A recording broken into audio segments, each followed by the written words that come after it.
Hello everyone. आज हामी BBS first year statistics अन्तर्गत मेजर अफ सेन्ट्रल टेन्डेन्सीको पार्ट 3 लिएर उपस्थित भइसकेका छौँ। यो पार्टमा हामी पार्टिसनको बारेमा पढ्दैछौँ। अघिल्लो भिडियोहरूमा हामीले अर्थमेटिक मिन, ज्योमेट्रिक मिन र हार्मोनिक मिनको बारेमा पढिसकेको छौँ। आजको यो क्लासमा हामी पार्टिसनको बारेमा पढ्दैछौँ। पार्टिसन त्यो पनि कन्टिन्युअस सिरिजको मात्र, यसमा इन्डिभिजुअल डिस्क्रिट सिरिज त्यस्तो सोध्दैन, कन्टिन्युअस सिरिजको पार्टिसन हेर्दैछौँ। पार्टिसन अन्तर्गत 4टा कन्डिसन अर 4टा सब टपिक रहन्छ: मिडियन, क्वार्टाइल्स, डेसाइल र पर्सेन्टाइल्स। पार्टिसन भनेको एउटा कुनै स्पेसिफिक डाटालाई विभिन्न पार्टमा भाग लाउनु हो। अब यसमा मिडियन भनेको यसमा 2 पार्टमा भाग लाग्छ, क्वार्टाइल्स भनेको 4 पार्टमा भाग लाउनु हो, डेसाइल्स भनेको 10 पार्टमा भाग लाउनु हो र पर्सेन्टाइल भनेको 100 पार्टमा भाग लाउनु हो। तर अब मिडियन भनेको 2 पार्टमा भाग लाउनु भन्नाले मिडियन 1 मिडियन 2 हुन्छ भन्ने छैन। हामीले कुनै पनि एउटा लाइनलाई 2 भागमा डिभाइड गर्नको लागि के गर्छौँ त, बिचमा एक ठाउँ काट्छौँ, मिडल पोइन्ट फाइन्ड गर्छौँ। त्यो भनेको के हो त, मिडियन हो। त्यसै गरी क्वार्टाइल भनेको 4 भागमा लाउने हो, 4 भागमा डिभाइड गर्ने हो। 4 भागमा डिभाइड गर्नको लागि हामी त्यसलाई के गर्छौँ त, 3 ठाउँ काट्छौँ। त्यो भनेको नि के हो त, क्वार्टाइलको पार्टिसन हो, Q1, Q2, Q3। त्यसै गरी डेसाइल्स भनेको 10 भागमा विभाजन गर्नु हो। त्यसको लागि D1 देखि D9 सम्म काट्छौँ हामीले यहाँ पनि। त्यसरी नै पर्सेन्टाइल्स भनेको 100 भागमा विभाजन गर्नु हो, हामी P1 देखि P99 सम्म काट्छौँ। यो मैले यो किन लेखेँ भन्दाखेरि यदि हामीले मिडियनको फर्मुला बुझ्ने हो, मिडियनको प्रोसेस बुझ्ने हो भने सेम प्रोसेसबाट क्वार्टाइल पनि गर्न सक्छौँ, डेसाइल्स पनि गर्न सक्छौँ, पर्सेन्टाइल पनि गर्न सक्छौँ। जस्ट डिफरेन्स भनेको के हुन्छ त भन्दाखेरि मिडियन भनेको 2 पार्टमा भाग लाउने, क्वार्टाइल 4 पार्ट्समा, डेसाइल 10 पार्टमा, पर्सेन्टाइल 100 पार्टमा। अब यहाँ हेर्नुहोस् है, फर्मुला लेख्नको लागि कन्टिन्युअस सिरिजमा सुरुमा पोजिसन फाइन्ड गर्ने फर्मुला, पोजिसन अफ मिडियन। मिडियनको पोजिसन निकाल्ने फर्मुला के हुन्छ त भन्दा n/2 th टर्म अथवा th आइटम। अब त्यसै गरी मिडियनको एक्ज्याक्ट भ्यालु निकाल्ने फर्मुला के हुन्छ त भन्दाखेरि मिडियन भनेको L plus n/2 minus CF divided by F into I, र यो I को ठाउँमा कहिलेकाहीँ H पनि लेखेको पाइन्छ, हाइट अफ इन्टरभल भनेर H पनि लेखिन्छ। अब यहाँ हेर्नु है, म भन्दैछु position of median. Position of median निकाल्नको लागि फर्मुला के हुन्छ, n/2।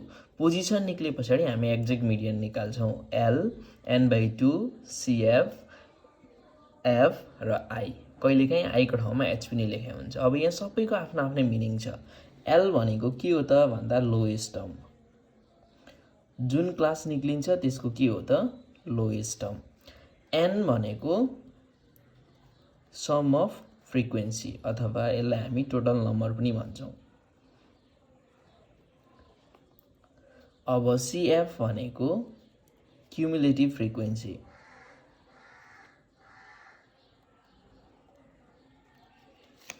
क्युमुलेटिभ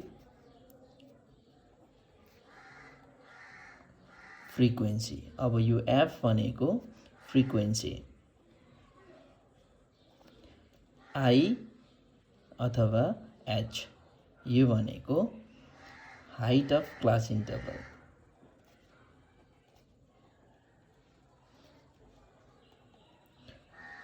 यसको भ्यालु कसरी लेख्ने त भन्दाखेरि म प्रब्लम सल्भ गर्नुभन्दा अगाडि एक्सप्लेन गर्छु। अब मैले यो सबै डिटेल्समा लेखेर बुझाउन खोज्नु कारण चाहिँ के भन्दाखेरि यदि हामीले मिडियनको फर्मुला जानेको छौँ भने, मिडियन बुझ्यौँ भने क्वार्टाइल, डेसाइल र पर्सेन्टाइल गर्नलाई कुनै पनि डिफिकल्टी छैन। हेर्नुहोस् है, मिडियनको त अब स्कुल लेभलमा पनि सायद पढ्नुभएको सबैले, अथवा त्यो बिर्सिनु भयो भने पनि मिडियनको एउटा ध्यान दिनुहोस्। पोजिसन अफ मिडियन भनेको n/2 th टर्म। अब यसबाट एक्ज्याक्ट भ्यालु निकाल्ने फर्मुला भनेको L plus n/2 minus CF by F into I मिडियनको कन्डिसनमा। अब यदि क्वार्टाइल आयो भने पोजिसन अफ क्वार्टाइल त 3टा हुन्छ, मिडियन पो एउटा मात्रै थियो त। अब फर्स्ट, सेकेन्ड, थर्ड कुन क्वार्टाइल गर्ने भन्दाखेरि मैले थर्ड क्वार्टाइल हेर्दै अहिलेको लागि इक्जाम्पलमा Q3। पोजिसन अफ Q3 निकाल्नु पर्यो भने के गर्ने त भन्दाखेरि यो n/2 किन छ त भन्दा मिडियन भनेको 2 भागमा डिभाइड हुने हो भनेपछि क्वार्टाइलको कन्डिसनमा के आउने रहेछ त कति भागमा डिभाइड हुन्छ 4 भागमा भनेपछि n को डिनोमिनेटरमा कति आयो त 4 अब हामीले कुन क्वार्टाइल निकाल्दैछौँ अगाडि थर्ड क्वार्टाइल भनेपछि अगाडिपट्टि के राख्नु पर्यो त 3 भनेपछि यसको फर्मुला के हुने रहेछ 3n/4 यदि हामीले Q2 निकाल्यौँ भने पोजिसन अफ Q2 भने के हुन्छ त अगाडि 2n/4 4 किन आयो भन्दा क्वार्टाइल भनेको 4 भागमा डिभाइड गर्ने 4 भाग मध्ये कुन चाहिँ हामी निकाल्दैछौँ त भन्दाखेरि अहिले थर्डको निकाल्दैछौँ त्यही भएर अगाडि 3 आयो अब यो फर्मुलामा पनि बाँकी केही चेन्ज हुँदैन है Q3 भनेको सबै जस्ता तस्तै राखिदिने जस्ट यो ब्र्याकेट भएको ठाउँमा मात्रै चेन्ज गर्ने L प्लस ब्र्याकेट भएको ठाउँमा यो सबै लेखिदिउँ के छ त 3n/4 मैले 3 लाई पनि ब्र्याकेटभित्र राखिदिएँ माइनस CF/F इन्टु I अझै सजिलो यसलाई पनि हामीले ब्र्याकेटभित्र राखिदियौँ भने अझै सजिलो हुन्छ अर्थ नराखे पनि हुन्छ त्यस्तै म डेसालको पनि बुझाउँछु पोजिसन अफ डेसाल भनेको अगाडि D हुन्छ कति औँ डेसाल निकालौँ त भन्दाखेरि डेसाल भनेको 10 पार्ट्समा डिभाइड हुन्छ भनेपछि यसको D1 देखि D9 सम्म हुन्छ सपोज मैले D7 निकाल्ने अब D7 निकाल्ने फर्मुला के त भन्दाखेरि अब हामीले 7 नम्बरको निकाल्दैछौँ भनेपछि अगाडि 7 आइगो n/ डेसालमा कतिवटा हुन्छ त 10 वटा भनेपछि यहाँ फर्मुला पनि के हुने रहेछ 10 TH टर्म अब त्यसै गरी Q3 निकाले जस्तै D7 निकाल्ने हो भने सबै सेम हो जस्ट यो ब्र्याकेटभित्रको मात्रै फरक L plus 7n/10 minus CF divided by F into I त्यसै गरी पर्सेन्टाइलको पनि हेरौँ अब पर्सेन्टाइल पनि यसरी नै हामीले हेर्दै जाँदाखेरि पर्सेन्टाइलको कस्तो हुन्छ त भन्दा पर्सेन्टाइलमा 100 वटा पार्ट हुन्छ अब हामीले एउटा कुनै गर्दियौँ पोजिसन अफ पर्सेन्टाइल भनेको 100 वटा भागमा लाने हामीले P पर्सेन्टाइलको P भयो 75 गरौँ है त के हुन्छ यसको 75 नम्बरको निकाल्दैछौँ हामी अगाडि 75 भइहाल्यो अब formula n divided by percentile भनेको कति भाग हुन्छ त यसका 100 वटा भाग हुन्छन् सो फर्मुलामा के आयो 75 n डिभाइडेड बाई 100 अब त्यसै गरी यसको एक्ज्याक्ट भ्यालु निकाल्नु पर्यो भने P75 एक्ज्याक्ट भ्यालु निकाल्दा चाहिँ कति आउँछ त L plus 75n/100 minus CF/F into I यहाँ हजुरहरूले ध्यान दिनुभयो भने एउटा फर्मुला बुझ्ने भने सबैमा उस्तै छ जस्ट यो माथि फर्मुलामा जे आयो यहाँ ब्र्याकेटभित्र त्यही हुन्छ माथि फर्मुलामा जे आयो 7n/10 यहाँ पनि त्यही छ ब्र्याकेटमा राखे पनि भयो त्यतिकै लेखे पनि भयो अब यहाँ 75n/100 माथि जे आएको छ यहाँको ब्र्याकेटमा पनि त्यही हुन्छ अब यसलाई हामीले ब्र्याकेटभित्र गरिदिउँ भने पनि हुन्छ हामी झुकिँदैनौँ भने त्यसलाई ब्र्याकेटभित्र नराखे पनि हुन्छ भनेपछि के बुझ्नु पर्यो त भन्दा मिडियन क्वार्टाइल डेसाल र पर्सेन्टाइलमा फरक भनेको जस्ट मिडियन 2 भागमा हुन्छ विभाजन हुन्छ क्वार्टाइल 4 भागमा विभाजन हुन्छ डेसाल भनेको 10 भागमा विभाजन हुने हो पर्सेन्टाइल भनेको पर्सेन्टेज यानि कि 100 भागमा विभाजन हुन्छ अब प्रब्लम हेरौँ कन्टिन्युअस सिरिजको पार्टिसन रह्यो म मिडियन र क्वार्टाइलबाट एउटा प्रब्लम सल्भ गर्दैछु यो दुईटा टपिकबाट एउटासँग रिलेटेड अब यो दुईटा टपिक अलिक नयाँ भएकोले गर्दा यहाँबाट एउटा गर्दैछु त्यसैले गर्दा यहाँबाट एउटा प्रब्लम सल्भ गर्ने अनि यहाँबाट एउटा प्रब्लम सल्भ गर्ने है त सुरुमा सजिलोमै जाउँ quartile calculate the first quartile अब हामीले क्वार्टाइल निकाल्नलाई फर्मुला के थियो यहाँ साइडमा लेखेँ मैले फर्मुला पोजिसनको सुरुको फर्मुला भनेको n/4 फर्स्ट क्वार्टाइल भएकोले गर्दा अगाडि 1 n/4 भयो अब एक्ज्याक्ट निकाल्ने फर्मुला भनेको के हुन्छ त L plus n/4 minus CF/F into I यो त भयो फर्मुला अब यही फर्मुलाको आधारमा हामीले सल्भ गर्ने हो सुरुमा के गर्छौँ यो मार्क्सलाई जस्ताको तस्तै छाडिदिन्छौँ मार्क्स भनेको x अथवा क्लास इन्टरभलको फर्ममा CI पनि लेख्न सक्छौँ हामीले त्यसै गरी नम्बर अफ स्टुडेन्टलाई पनि जस्ताको तस्तै छाड्छौँ यो भनेको फ्रिक्वेन्सी हो F र यहाँबाट हामीले अर्को के निकाल्छौँ त भन्दा CF क्युमुलेटिभ फ्रिक्वेन्सी अब इन्टरभल हेर्दै जाउँ है 0 to 20 20 to 40 40 to 50 50 to 60, 60 to 80, 80 to 100। अब यहाँ हामीले ध्यान दिनुपर्ने के त भन्दा हामीले कन्टिन्युअस सिरिजको फर्मुला भनिरहेछौँ। कन्टिन्युअस सिरिज भनेको के हो त भन्दा जहाँ टुङ्ग्यो त्यसैबाट अर्को क्लास स्टार्ट हुनुपर्छ। यहाँ 0 to 20 भनेको 20मा टुङ्ग्यो, यहाँ 20बाट स्टार्ट हुनुपर्छ। कहिलेकाहीँ यो झुक्याउनलाई 0 to 19 सम्म दिन्छ अनि यहाँ 20 to 39 भनेर पनि भन्छ। त्यस्तो भयो भने के गर्ने भन्ने कुरा हामी आगामी भिडियोमा ट्युमा सोधेको क्वेसन सल्भ गर्दाखेरि त्यो प्रब्लम सल्भ गर्छौँ। अहिले चाहिँ हामी कन्टिन्युअस भएको कन्डिसनमा हेर्दैछौँ। कन्टिन्युअस छैन भने हामीले कन्टिन्युअस बनाउनुपर्छ। कसरी बनाउने भन्ने कुरा हामी अर्को भिडियोमा एक्सप्लेन गर्नेछौँ। क्लास इन्टरभल 0 to 20 छ, 20 to 40, 40 to 50, 50 to 60, 60 to 80, 80 to 100 भनेपछि यो कन्टिन्युअस छ। सुरुको जेमा सक्यो दोस्रो त्यसमै सुरु भएको छ, दोस्रो जेमा टुङ्गेको छ तेस्रो त्यसमै सुरु छ। अब एफमा जो 50 छ, 100, 150, 90, 60 र 50। अब सिएफ भनेको फर्स्टकोलाई जस्ताको तस्तै लेख्ने 50। अब सेकेन्डमा लेख्दाखेरि चाहिँ फर्स्टको र सेकेन्डको जोडेर लेख्ने 50 + 100ले कति भयो त 150। अब योसम्म आएको सेकेन्डसम्म आएको रिजल्ट प्लस थर्डको जोडेर लेख्ने 150 + 150ले कति भयो त 300। 300 + 90, 300 + 90 जोडेर लेख्दाखेरि 390। अब त्यसै गरी 390 + 60 जोडेर लेख्दाखेरि कति आयो त 450। 450मा 50 जोडेर लेख्दाखेरि कति आयो त 500। यसलाई हामी टेबलमा राखिदिउँ।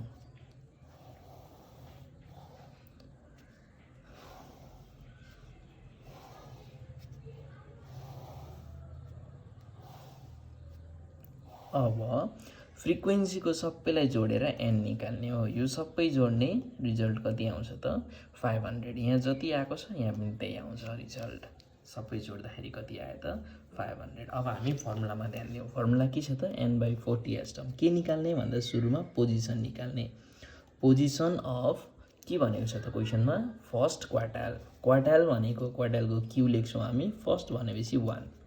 यसको फर्मुला कसरी लेख्ने त भन्दा क्वार्टाइल भनेको 4 भागमा डिभाइड हुन्छ, n/4 भइहाल्यो। अगाडि कति छ 1 भनेपछि यसको अगाडि पनि के लेखिदिने 1 ts टर्म। अब n भनेको कति छ त भन्दाखेरि हाम्रो भ्यालु 500 छँदैछ। 500मा 4 गरौँ कति आउँछ त 500लाई 4ले डिभाइड गर्ने हो इक्वल्स टु 125। कति आयो 125। अब हामी टेबलमा जान्छौँ। टेबलको सिएफमा हेर्ने सुरुबाट हेर्दै आउने 125 भन्दा ठुलो कुन छ भनेर हामीले हेर्नमा ध्यान दिनुपर्छ। सुरुको हेरौँ 125 भन्दा ठुलो छैन। 150 भनेपछि 125 भन्दा ठुलो छ भनेपछि योभन्दा तल हामी जानु भएन। जस्ट यसैलाई हामीले सर्लक्क मार्क गरिदिउँ।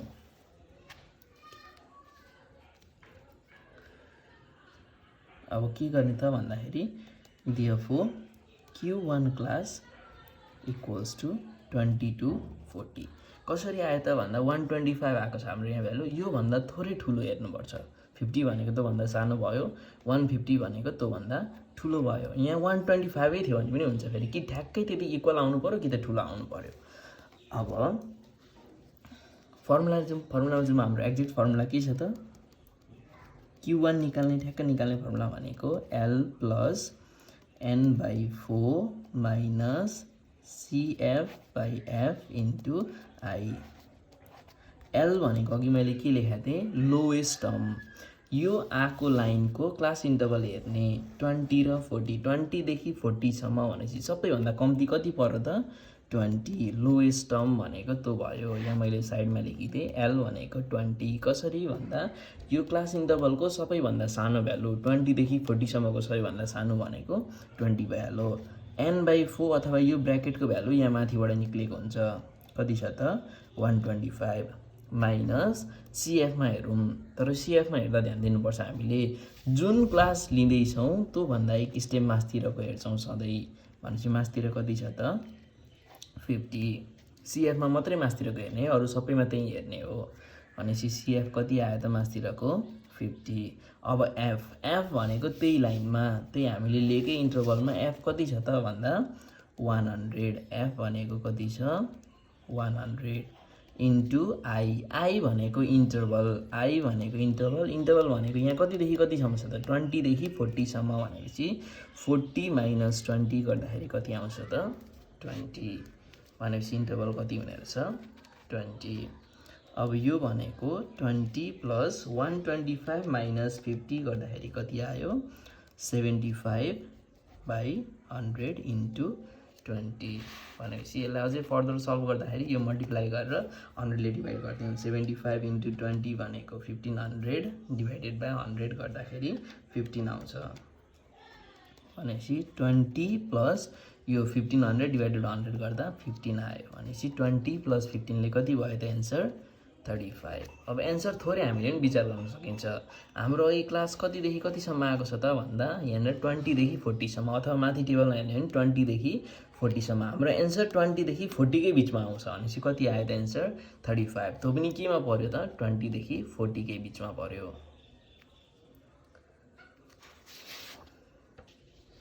त्यसै गरी अब एउटा पर्सेन्टाइलको क्वेसन हेरौँ। प्रोसेस सबै सेम हो। पर्सेन्टाइलमा के दियो त भन्दाखेरि find the minimum marks obtain by top 25% of the student भनेपछि अहिलेको जस्तै हामी सुरुको मार्क्सलाई जस्ताको जस्तै मार्क्स नै लेखिहाल्छौँ। अब नम्बर अफ स्टुडेन्टलाई पनि जस्ताको जस्तै नम्बर अफ स्टुडेन्ट्स नै लेख्छौँ। अब यहाँबाट हामी के निकाल्छौँ त क्युमुलेटिभ फ्रिक्वेन्सी। मार्क्स भनेको कति भयो 0 to 20, 20 देखि 40, 40 देखि 50, त्यसै गरी 50 देखि 60, 60 देखि 80, 80 देखि 100। अब फ्रिक्वेन्सी कति छ फर्स्टकोमा 50 यो 100 भइहाल्यो, अर्को 150 यो 90 यो 60 यो 50। यो टेबल अघिकै जस्तो हुन्छ त्यही भएर म अलिक छिटो गर्दैछु। फर्स्टको 50 जस्ताको जस्तै भइहाल्यो, सेकेन्डमा 50 प्लस 100 गर्दाखेरि कति आयो त 150। यो अघिको जस्तै भयो है। 150 प्लस 150ले कति भयो 300, 300 प्लस 90ले कति भयो 390, 390 प्लस 60ले 450, 450 प्लस 50ले गर्दाखेरि 500। यसलाई हामी टेबलभित्र राख्दिउँ।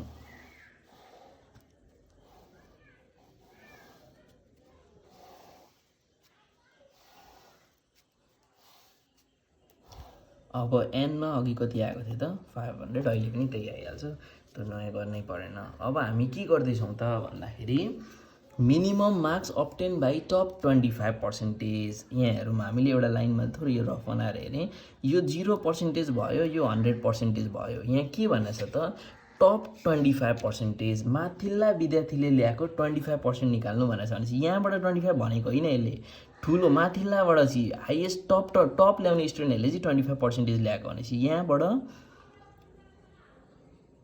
25 भनेपछि 100बाट 25 गर्दा कति भयो त 75%। भनेपछि हामीले अहिले के निकाल्दैछौँ त the minimum marks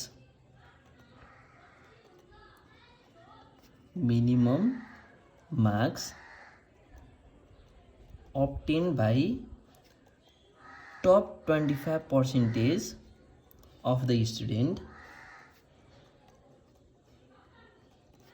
is given by कतिले निक्लिँदो रहेछ भनेपछि 100मा 25 घटाउँदाखेरि P75%ले। अब त्यो भनेको कसरी गर्ने त भन्दाखेरि नाउ सुरुमा पोजिसन निकाल्छौँ हामी। पोजिसन अफ P75 कति छ त अगाडि पोजिसन 75 एन बाई पर्सेन्टाइल भनेकोमा डिभाइड कतिले गर्थ्यौँ हामी 100ले।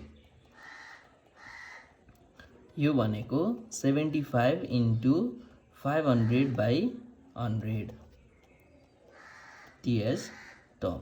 यसको कति आउँछ त भन्दाखेरि 75 इन्टु 5 गर्दाखेरि 375 टर्म आयो। अब 375 टर्म कहाँ पर्छ त अहिलेको जस्तै हेरौँ है। 375 भन्दा अलिकति ठुलो, यहाँ हेर्दै जाउँ टेबलमा 50 ठुलो छैन, 150 ठुलो छैन, 300 ठुलो छैन भनेपछि कति आयो त 390। 390 को क्लास इन्टरभल हेरौँ। अब 390 कहाँ पर्दो रहेछ त 50 देखि 60 सम्ममा। अब पोजिसन निक्लेपछि हामीले क्लास इन्टरभल हेऱ्यौँ, कति भयो त क्लास इन्टरभल 50 देखि 60 सम्म। Therefore P75 class equals to कति आयो त 50 देखि 60। अब P75 को भ्यालु निकालौँ। फर्मुला के छ त अहिले जस्तै L प्लस यो माथिको 75 N/100 minus CF by f into I। यसलाई हामीले ब्र्याकेटमा पनि राख्न सक्यो। अब भ्यालुहरू कति कति आएको छ त सुरुमा भ्यालु निकालौँ है। एल भनेको यो निक्लेको क्लासको लोएस्ट टर्म, निक्लेको क्लासको लोएस्ट भनेपछि 50 देखि 60 सम्ममा लोएस्ट भनेको 50 भइहाल्यो। यो 75 n/100 को त यहाँ माथि हामीले अघि निकालिसकेकै छ, कति छ त 375 छ। अब हेरौँ CF भनेको क्युमुलेटिभ फ्रिक्वेन्सी। CF मा हामीले ध्यान दिनुपर्छ, जुन क्लास लियौँ त्यो भन्दा एक स्टेप मास्तिर जाने हामीले, कति छ त 300। F भनेको फ्रिक्वेन्सी, यही क्लासको फ्रिक्वेन्सी कति छ त भन्दाखेरि 90। I भनेको इन्टरभल अथवा हाइट, 50 देखि 60 भनेपछि यसलाई सबट्र्याक्ट गरिदिउँ, ठुलोबाट सानो घटाइदिने, 60 मा 50 घटाउँदा कति आयो त 10। अब यही भ्यालु युज गरेर हामी क्याल्कुलेसन गरौँ।